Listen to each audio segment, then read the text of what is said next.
Hey, all right, Spiderman. I've got sent this build. He sent me the two forks for it. You got a 32-bit fork, 64-bit fork, and the great thing about this build is that it's two builds.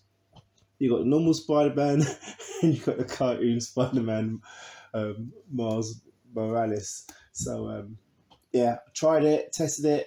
I put it on Rumble to do a proper showcase. I do like it. I do. It's a non-Debrid friendly build.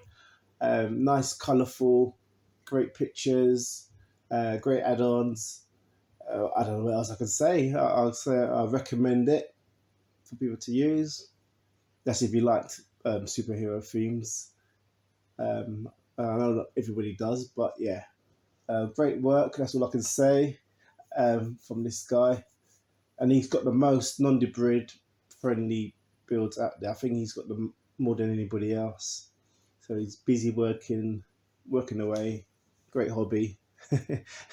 Yeah, nice work. So recommended this one. I don't know what skin you guys would like to use.